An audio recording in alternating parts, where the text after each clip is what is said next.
আসসালামু আলাইকুম রহমতুল্লাহি ওয়া বারাকাতুহু নাহমাদুহু ওয়া নুসাল্লি আলা রাসূলিহিল কারীম। প্রিয় দর্শকবৃন্দ, দানাবা কর্তৃক আয়োজিত তারাবির সালাতে কোরআনের বার্তায় আপনাদের সকলকে জানাই রমাদানুল মুবারকের শুভেচ্ছা। আজকে আমরা আলোচনা করব ২২তম তারাবি এবং ২৫তম পারা, অর্থাৎ তারাবির সংখ্যা হচ্ছে ২২, আর সেই ২২ তারাবিতে আমরা ২৫তম পারা তিলাওয়াত করব। এবং এই ২৫তম পারার মাঝে আল্লাহ তাআলা কি বলেছেন তার সংক্ষিপ্ত তাফসির আপনাদের সামনে তুলে ধরব ইনশাআল্লাহ। আল্লাহ তাআলা সূরাতুশ শুরা ৩ নম্বর আয়াতে বলেন, কাযালিকা ইউহি ইলাইকা ওয়া ইলাল্লাযীনা মিন ক্বাবলিকা আল্লাহুল আজিজুল হাকীম। অর্থাৎ হে মুহাম্মদ সাল্লাল্লাহু আলাইহি ওয়াসাল্লাম, পরাক্রমশালী প্রজ্ঞাময় মহান আল্লাহ তাআলার পক্ষ থেকে আপনার পূর্ববর্তী নবী রাসূলদের যেভাবে ওহী প্রেরণ করা হতো এরকমভাবে আপনার কাছেও ওহী প্রেরণ করা হচ্ছে। এখানে আল্লাহ তাআলা ওহী নিয়ে আলোচনা করেছেন। আমরা জানি ওহী দুই প্রকার, ওহিয়ে মাতলু, ওহিয়ে গায়রে মাতলু। অর্থাৎ একটা হচ্ছে পঠিতব্য আর একটা হচ্ছে অপঠিতব্য। ওহিয়ে মাতলু দ্বারা উদ্দেশ্য হচ্ছে কোরআন, আর ওহিয়ে গায়রে মাতলু দ্বারা উদ্দেশ্য হচ্ছে রাসূল সাল্লাল্লাহু আলাইহি ওয়াসাল্লামের হাদিস। বিস্তারিত আলোচনা করব না, তবে এখানে ওহী দ্বারা উদ্দেশ্য হচ্ছে ওহিয়ে মাতলু। আম্মা জান আয়েশা সিদ্দিকা রাদিয়াল্লাহু তাআলা আনহা থেকে বর্ণিত, একদিন এক সাহাবা রাসূলুল্লাহ সাল্লাল্লাহু আলাইহি ওয়াসাল্লামের কাছে এসে বললেন, হে রাসূল সাল্লাল্লাহু আলাইহি ওয়াসাল্লাম, আপনার কাছে ওহী কিভাবে আসে? তখন রাসূল সাল্লাল্লাহু আলাইহি ওয়াসাল্লাম ওই সাহাবার প্রশ্নের উত্তরে বলেন, আমার কাছে ওহী আসে ঘণ্টা ধ্বনির অবিরত শব্দের ন্যায়, যা আমার কাছে খুবই কষ্টকর হয়ে থাকে। আবার কখনো কখনো ফেরেশতার আকৃতিতে আসে, আবার কখনো কখনো সেই ফেরেশতা মানুষের আকৃতিতে আসে, আবার কখনো কখনো পর্দার আড়াল থেকে আসে। যখন তারা আমার কাছে ওহী প্রেরণ করেন তখন আমি সব মুখস্থ করে ফেলি। আম্মা জান আয়েশা সিদ্দিকা রাদিয়াল্লাহু তাআলা আনহা একথাও বর্ণনা করেন যে প্রচণ্ড কনকনে শীতে রাসূল সাল্লাল্লাহু আলাইহি ওয়াসাল্লামের কাছে যখন ওহী আসতো তখন রাসূল সাল্লাল্লাহু আলাইহি ওয়াসাল্লামের কপাল গরমাক্ত হয়ে যেত। আল্লাহ তাআলা সূরাতুশ শুরার ৭ নম্বর আয়াতে বলেন, ওয়াকাযালিকা আওহাইনা ইলাইকা কুরআনান আরাবিয়্যাল লিতুনযিরা উম্মাল কুরা ওয়া মান হাওলাহা ওয়া তুনযিরা ইয়াওমাল জাম'i লা রাইবা ফীহি ফারীকুন ফিল জান্নাতি ওয়া ফারীকুন ফিস সাঈর।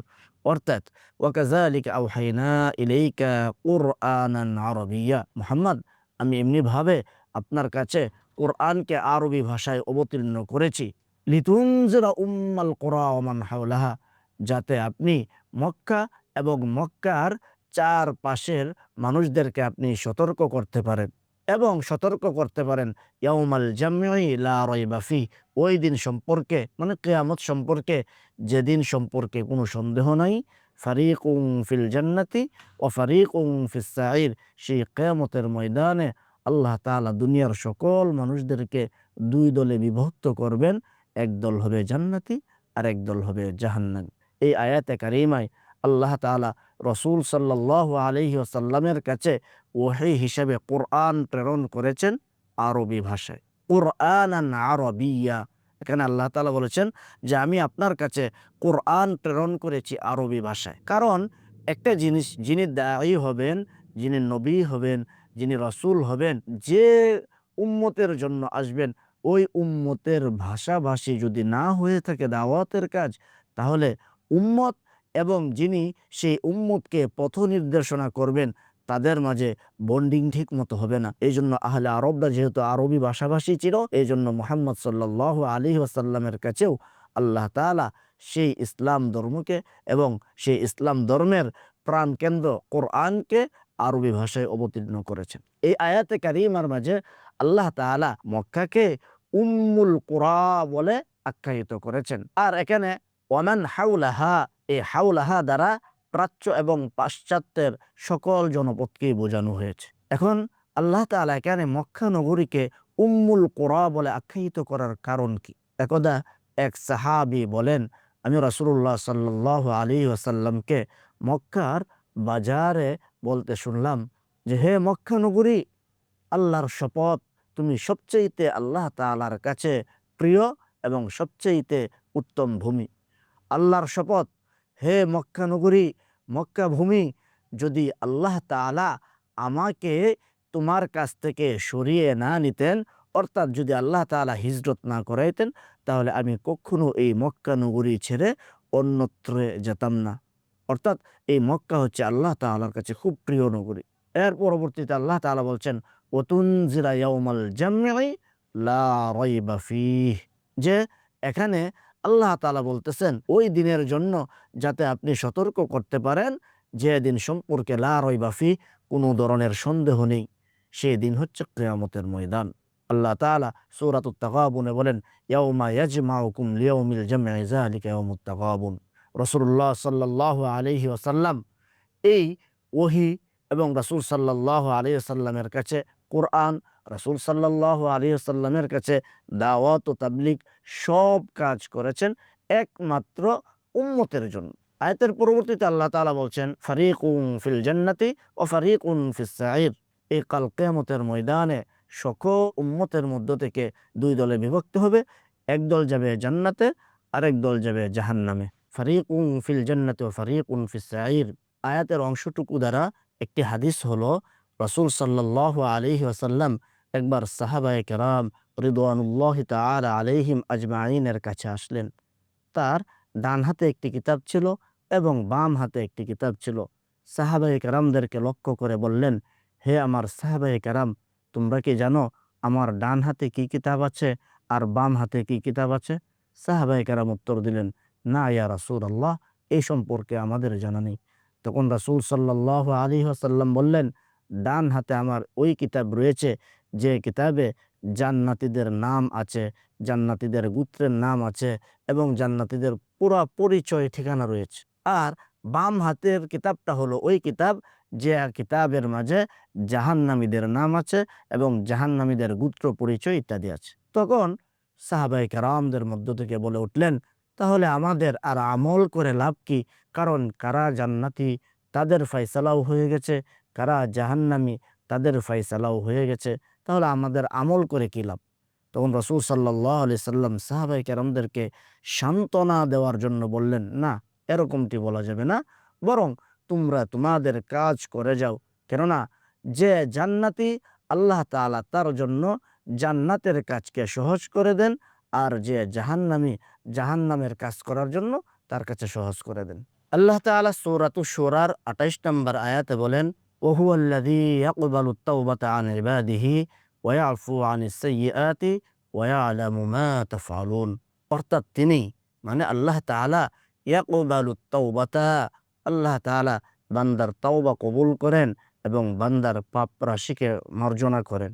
ওয়া ইয়ালামু মা তাফআলুন, এবং তোমরা যা করো তা জানেন।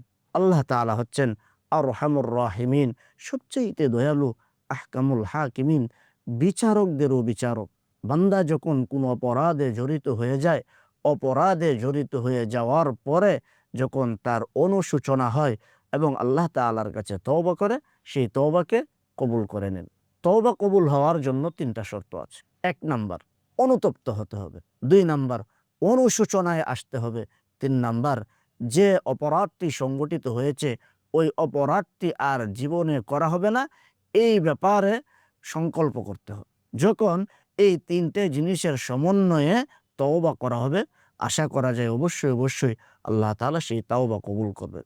এই আয়াতের ব্যাপারে জুহরি রাহমাতুল্লাহি আলাইহি হযরত আবু হুরায়রা রাদিয়াল্লাহু তাআলা আনহু থেকে একটি হাদিস বর্ণনা করেন। রাসূল সাল্লাল্লাহু আলাইহি ওয়াসাল্লাম বলেন, তোমাদের মধ্য থেকে যদি কারো কোনো উটনী মরুভূমিতে হারিয়ে যায় এবং এর ফলে তার প্রাণ নাশের আশঙ্কা হয় এবং সেই উট আবার ফিরে আসে, তার উট ফেরত আসার কারণে সে যতটুকু আনন্দিত হয়, মহান আল্লাহ তাআলা তার চাইতেও অনেক অনেক বেশি গুণ আনন্দিত হন ওই বান্দার ব্যাপারে, যে বান্দা কোনো গুনাহ হয়ে গেলে অতঃপর সেই গুনাহ হয়ে যাওয়ার সাথে সাথে তওবা করে নেয়। সুবহানাল্লাহ। আল্লাহ তাআলা হচ্ছেন গফুরুর রহিম। আল্লাহ তাআলা আমাদের সকল গুনাহ মাফ করে থাকেন। অন্যত্র আসছে আল্লাহ তাআলা বলেন, ওমা আসাবাকুম মিন মুসিবাতিন ফাবিমা কাসাবাত আইদিকুম ওয়া ইয়াফু আন কাসির। যে আল্লাহ তাআলা আমাদের যত বিপদ আপদে আসুক না কেন, আমরা যত বিপদ আপদে পতিত হই, সব হচ্ছে আমাদের হাতের কামাই, আমাদের কর্মফল। ওয়াফু আন কাসির। অথচ আল্লাহ তাআলা এর মধ্য থেকে অনেক গুনাহ আমাদের অজান্তেই আল্লাহ তাআলা ক্ষমা করে দেন। সূরাতুশ শূরার ৪৯ নং আয়াতে আল্লাহ তাআলা বলেন, লিল্লাহি মুলকুস সামাওয়াতি ওয়াল আরদ। আসমান এবং জমিনের রাজত্ব আল্লাহ তাআলার জন্যই। ইয়াখলুকু মা ইয়াশা, তিনি যা চান তাই সৃষ্টি করেন। ইয়াহাবু লিমান ইয়াশাউ ইনাসাও ওয়া ইয়াহাবু লিমান ইয়াশাউ যুকুর, তিনি যাকে চান তাকে কন্যা সন্তান দান করেন, আর যাকে চান তাকে পুত্র সন্তান দান করেন। আও ইউযাউযিজুহুম যুকরানাও ওয়া ইনাসা, আবার তিনি যাকে চান তাকে পুত্র এবং কন্যা উভয় সন্তান দান করেন। ওয়াজআলু মান ইয়াশাউ আকীমা, এবং সেই মহান আল্লাহ তাআলা যাকে চান তিনি তাকে সন্তানহীন তথা বন্ধ্যা রাখেন। ইন্নাহু আলিমুন কদির, নিশ্চয়ই তিনি মহাজ্ঞানী এবং শক্তিধর। ৪৯ নং এবং ৫০ নং আয়াতের মাধ্যমে আমরা এতটুকু বুঝতে পারি যে সন্তান দেনেওয়ালা জাত, সন্তান দাতা একমাত্র আল্লাহ তাআলা, সন্তান না হওয়ার মালিকও একমাত্র আল্লাহ তাআলা। কিন্তু বর্তমান জামানায় আমাদের দেশের বিবেচনায় এতে অনেক ধরনের ফিতনা ফাসাদ তৈরি হয়, যা বলা বাহুল্য। এমনও দম্পতি রয়েছে যাদের মাঝে কোনো সন্তান হয় না। এই সন্তান না হওয়ার কারণে স্বামী তার স্ত্রীকে ডিভোর্স দেয়, আর তার স্ত্রী তার স্বামীকে ডিভোর্স দেয়। অথচ স্বয়ং আল্লাহ তাআলা এই সূরাতুশ শূরার ৪৯ নম্বর আয়াতে তিনিই বলে দিয়েছেন, যাকে ইচ্ছা সন্তানাদি দেন। ৫০ নম্বর আল্লাহ তাআলা বলে দিয়েছেন, যাকে ইচ্ছা তাকে বন্ধ্যা রাখেন। তাহলে আমরা এই কাজটি, এই জঘন্যতম কাজটি কখনো করব না। দেখেন, সন্তান যিনি দেন তিনিও হলেন আল্লাহ তাআলা, সন্তান যিনি দেন না তিনিও হলেন আল্লাহ তাআলা। তাছাড়া আবার আমরা আরেকটি কাজ করে থাকি, যখন আমাদের কোনো সন্তান না হয় তখন এই সন্তানের জন্য আমরা বিভিন্ন ধরনের মাজারে, বিভিন্ন ধরনের বাবার দরবারে গিয়ে মান্নত করে থাকি, যা হচ্ছে সরাসরি শিরিক। ইন্না শিরকা লাযুলমুন আযীম, নিশ্চয়ই শিরিক হচ্ছে মহান জুলুম, শিন হচ্ছে বিশাল ভয়ঙ্কর একটি গর্হিত কাজ। অথচ আল্লাহ তাআলা বলেন যে আমি শিরিক ছাড়া সকল গুনাহ মাফ করে দিই। তো আল্লাহ তাআলা ৪৯ নম্বর আয়াতে বলেছেন যে ইয়াহাবু লিমান ইয়াশাউ ইনাসান। এই আয়াতের ব্যাখ্যায় ইমাম বগবী রহমতুল্লাহ আলাইহি বলতেছেন যে ইয়াহাবু লিমান ইয়াশাউ ইনাসান, এর দ্বারা উদ্দেশ্য নিয়েছেন তিনি হযরত লূত আলাইহিস সালাতু ওয়াস সালাম। কেননা লূত আলাইহিস সালাতু ওয়াস সালামের পুত্র সন্তান ছিলেন না, শুধু কন্যা সন্তান ছিলেন। ওয়াহাবু লিমান ইয়াশাউ যুকুর, এবং আল্লাহ তাআলা যাকে চান তাকে পুত্র সন্তান দান করেন। এই আয়াতের তাফসীরে ইমাম বাগবী রহমতুল্লাহ আলাইহি বলেন যে এই আয়াত দ্বারা বা এই আয়াতের দ্বারা উদ্দেশ্য হচ্ছে হযরত ইব্রাহিম আলাইহিস সালাতু ওয়াস সালাম। কেননা হযরত ইব্রাহিম আলাইহিস সালাতু ওয়াস সালামের কোনো কন্যা সন্তান ছিলেন না। আও ইউযাউযিজুহুম যুকরানা ওয়া ইনাসা, বগবী রহমতুল্লাহ আলাইহি বলেন এর দ্বারা উদ্দেশ্য হচ্ছে মুহাম্মদুর রাসূলুল্লাহ সাল্লাল্লাহু আলাইহি ওয়াসাল্লাম। কেননা রাসূল সাল্লাল্লাহু আলাইহি ওয়াসাল্লামের ৪ কন্যা সন্তান ছিলেন এবং পুত্র সন্তানও ছিলেন। ওয়াজআলু মান ইয়াশাউ আকীমা, আর আয়াতের শেষাংশে আল্লাহ তাআলা বলেন যে তিনি যাকে চান তাকে সন্তানহীন বা বন্ধ্যা হিসাবে রাখেন। এই আয়াতের মিসদাক বা এই আয়াত দ্বারা উদ্দেশ্য হচ্ছে হযরত ঈসা ও ইয়াহইয়া আলাইহিমুস সালাম, কেননা তাদের কোনো সন্তান ছিলেন না। সূরাতুদ দুখানের ২৯ নম্বর আয়াতে আল্লাহ তাআলা বলেন, ফামা বাকাত আলাইহিমুস সামাউ ওয়াল আরদু ওয়া মা কানু মুনযিরিন, আসমান এবং জমিনের কেহই তাদের জন্য অশ্রুপাত করেনি এবং তাদেরকে অবকাশও দেওয়া হয়নি। এই আয়াতে কারিমা দ্বারা হযরত মূসা আলাইহিস সালাতু ওয়াস সালাম এবং ফিরআউন এবং মূসা আলাইহিস সালাতু ওয়াস সালামের জাতি বনী ইসরাঈলকে বোঝানো হয়েছে। এখানে মূসা আলাইহিস সালাতু ওয়াস সালামের ঘটনার দিকে ইঙ্গিত করা হয়েছে। সংক্ষিপ্ত আলোচনা হলো, মূসা আলাইহিস সালাতু ওয়াস সালাম যখন ফিরআউনের কাছে দাওয়াত নিয়ে গেলেন, তখন ফিরআউন তাকে অবজ্ঞা করলো, তাকে ঠাট্টা মশকরা করলো, বিভিন্ন ধরনের কথাবার্তা শুনিয়ে দিল। যখন সেখান থেকে ফিরআউনের দরবার থেকে মূসা আলাইহিস সালাতু ওয়াস সালাম যখন বনু ইসরাঈলকে নিয়ে তিনি যাত্রা শুরু করলেন, পথিমধ্যে এসে দেখলেন বিশাল নদী। তখন আল্লাহ তাআলার হুকুম মতে ওনার লাঠি দিয়ে সেই পানিতে আঘাত করার সাথে সাথে তার গোত্র অনুপাতে 12টি রাস্তা হয়ে গেল, তিনি পার হয়ে আসতেন। ফামা বাকাত, এই আয়াতে কারিমা হলো তাদের জন্য কেউ কান্নাকাটি করেনি, না আসমান না জমিনের কেউ। এখন প্রশ্ন হলো, মানুষ মৃত্যুবরণ করলে আসমান জমিন কাঁদে কি না? উত্তর হলো হ্যাঁ। মানুষ যদি, ইমানদার মানুষ যদি প্রকৃতপক্ষে মুমিন হয়ে থাকে, আল্লাহওয়ালা হয়ে থাকে, তখন তাদের জন্য আসমানও কাঁদে, জমিনও কাঁদে। কেননা রাসূল সাল্লাল্লাহু আলাইহি সাল্লাম বলেন, এমন কোনো মানুষ নেই যার জন্য আসমান থেকে রিজিক নিচে আনা হয় না, আর যার আমল আকাশে উঠানো হয় না। যদি কোনো মুমিন মানুষ কোন মারা যায়, তখন আসমান থেকে যে রিজিক তার জন্য নিচে আসতো, ওই আসমান তার জন্য কাঁদে।